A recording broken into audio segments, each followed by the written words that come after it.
اللہ اللہ کیا ان کی نفوس کی زندگی آتی. سیدنا عمر کے پاس جب بھی قیمتی چیزیں آتی تھی تو 9 پیالے تھے, 1 پیالہ 2 پیالہ, چونکہ اللہ کے رسول کے 9 گھر تھے, ہر گھر میں وہ پیالہ بھر کر بیچتے تھے. سب سے آخری پیالہ اپنی بیٹی حضرت حفصہ رضی اللہ عنہا کا بھرتے تھے. حضرت حفصہ رضی اللہ عنہا نے عرض کیا, ابا جان سب پیالے آپ نے بھر دیے, میرا پیالہ آخر میں کیوں بھرتے آپ؟ فرمایا میں چاہتا ہوں بیٹی کچھ کمی ہو تو گھر پہ رہ جائے, کچھ کمی ہو تو گھر پر رہ جائے. اتنا گھر والوں کو عدل سکھایا. آگے سننا, اسامہ بن زید کے بارے میں ابن عمر نے شکایت کی, ابا جان ان کا وظیفہ میری وظیفے سے زیادہ ہے. سیدنا عمر رضی اللہ عنہ فرمایا اس کا باپ اللہ کے رسول صلی اللہ علیہ وسلم کی نگاہ میں تیرے باپ سے زیادہ محبوب تھا, اور اسامہ اللہ کے رسول صلی اللہ علیہ وسلم کی نگاہ میں تجھ سے زیادہ محبوب تھے. میرے یہاں تقسیم میرے رشتے کی وجہ سے نہیں ہے, میرے یہاں تقسیم اللہ کے رسول صلی اللہ علیہ وسلم کے تعلق کی وجہ سے. معاف کرنا. بحرین سے مشک آیا, فرمایا کوئی ہے جو اس کو تول کر دے؟ حضرت عاتکہ رضی اللہ عنہ نے کہا میں بہترین تولنا جانتی ہوں, اب مجھے دے دو. سیدنا عمر خاموش رہے رضی اللہ عنہ. پھر اعلان کیا کوئی ہے جو تول کر دے؟ حضرت عاتکہ نے پھر اعلان کیا, فرمایا اے عاتکہ تو جب اپنے ہاتھ مشک میں رکھیں گی نا, جملہ یاد رکھنا, ہاتھ مشک میں رکھیں گی نا تو ہو سکتا ہے عورت ذات اپنا ہاتھ کن پٹی پر لے کے جاتی تو تیرے بالوں میں جو خوشبو لگے گی نا یہ خوشبو میرے گھر میں زیادہ آئے گی. اے اللہ یہ کیسے لوگ تھے. ایک بات بتا کر اپنی بات آگے چلتا ہوں. ایک بچی آئی, کمزوری کی وجہ سے لڑ کھراچ کر چل رہی تھی, قریب تھا گرتی. تو سیدنا عمر رضی اللہ عنہ انہیں اس کی کمزوری دیکھ کر سوال کیا کس کی لڑکی ہے؟ ابن عمر نے کہا ابا آپ کی ہے. مجھے یاد ہے ہمارے حضرت جی کا جملہ, حیات الصحابہ پر رہے تھے, جملہ کہا ایسی کام کی مشغولی تھی کہ سیدنا عمر رضی اللہ عنہ کو گھر کی اولادی کی خبر نہیں تھی. میری بچی ہے, یہ کون سی بچی میری؟ فرمایا ابا یہ آپ کی پوتی ہے. اللہ اکبر. فرمایا ابا آپ نے سب کو دیا, ہمیں گھر والوں کو کیا دیا ہے؟ سیدنا عمر نے فرمایا جو آپ کا دھان ہے آپ کو دیا نے, اور دوسروں کا دے کر میں اپنی آخرت کیوں خراب کروں؟ کیا گھر والوں کو سکھایا ہے؟ مجھے آپ کو ایک بات عرض کر, اللہ کے واسطے یہ ماحول ہمارے گھر میں پیدا کرنے کا پہلا اصول. اپنے گھر میں ہم کیا کریں گے بولو؟ تعلیم کریں گے. کون کون کریں گے بولو؟ اور گزارش کر رہا ہوں اپنی بچیوں کو تعلیم ہاتھ میں دے, اپنی بچیوں سے 6 صفات کا مذاکرہ کرائے, اپنی بچیوں سے تشکیل کرائے, تاکہ ہماری بچیوں کے اطراف میں حصار قائم ہو جائے, تاکہ اللہ ان کا اسلام اور دین محافظ رکھے. کریں گے؟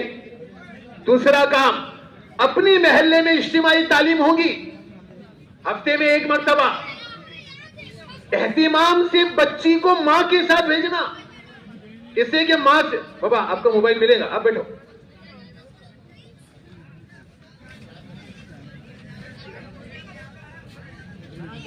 اہتمام سے, یاد رکھنا ماں سے بڑھ کر اس کا کوئی محرم نہیں ہے, یہ ماں کے ساتھ ہی جائیں گی.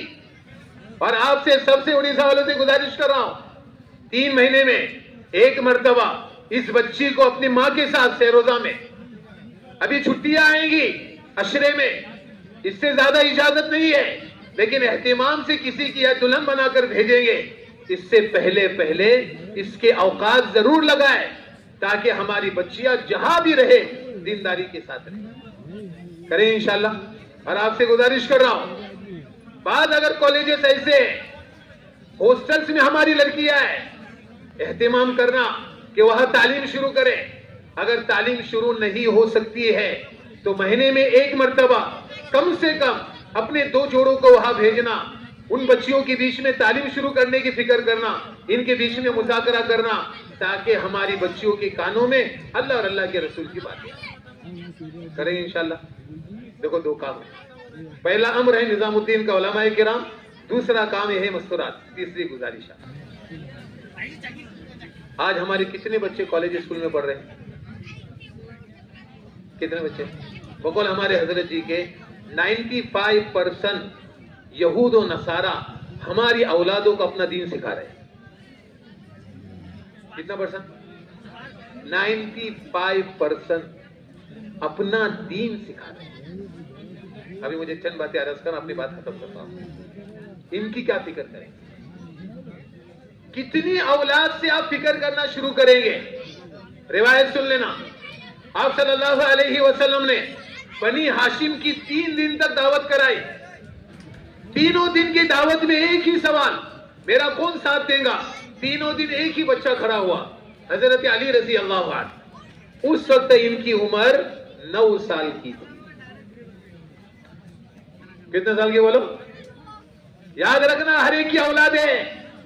ماں باپ کے ذہن میں کوئی چیز ہونا چاہیے، ہمیں اپنی اولادوں کو کیا دینا ہے۔ دوسرا جملہ، بدر میں زید بن ثابت پیش کیے گئے، آپ صلی اللہ علیہ وسلم نے فرمایا چھوٹا ہے، 4 باپ کھڑے ہو گئے۔ اللہ کے رسول صلی اللہ علیہ وسلم، زید ہے تو چھوٹا لیکن آپ پر جتنی وحی اتری ہے ساری وحی اس کو زبانی یاد ہے۔ اللہ کے رسول نے فرمایا سناؤ، سنایا۔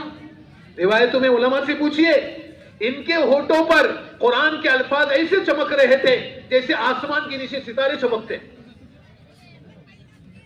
آپ صلی اللہ علیہ وسلم نے فرمایا زید آج سے تم وہی لکھو گے۔ کیا لکھو گے؟ اللہ۔ یہ علماء سے پوچھے۔ قرآن 2 مرتبہ مجتمع ہوا۔ پہلی مرتبہ صدیق اکبر رضی اللہ عنہ کے زمانے میں، رائے دی سیدنا عمر نے، حکم دیا صدیق اکبر رضی اللہ عنہ نے، اور جمع کرنے کے لیے بلایا زید بن ثابت کو۔ پہلی مرتبہ بھی انہوں نے جمع کیا۔ دوسری مرتبہ عثمان ذی النورین کے زمانے میں فتوحات ہو گئی، زبانیں مختلف ہو گئی، تو پھر تقاضا آیا قرآن مجتمع کرے۔ فرمایا زید بن ثابت حیات ہے، ان کو بلایا جائے۔ بلایا گیا اور زید بن ثابت نے قرآن مجتمع کیا۔ ایک مصحف حضرت حفصہ رضی اللہ عنہ کے پاس، ایک مصحف عثمان ذی النورین کے پاس دیا۔ آج جتنا ہم قرآن پڑھ رہے ہیں نا، سب کا ثواب زید بن ثابت کو جا رہا ہے۔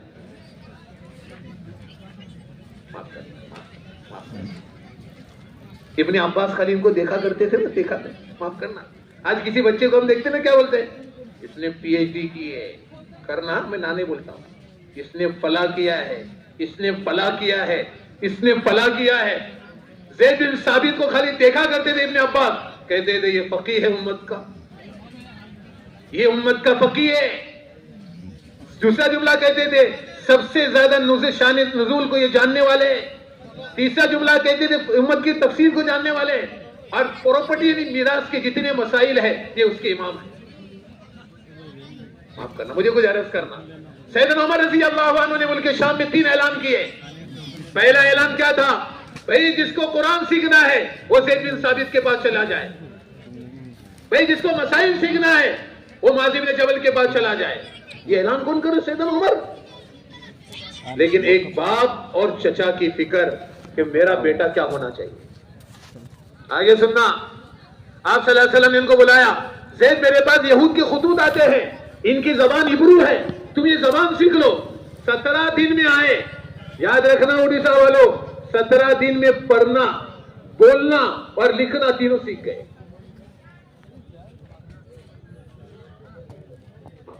آپ سے کچھ گزارشات میں کرنے آیا ہماری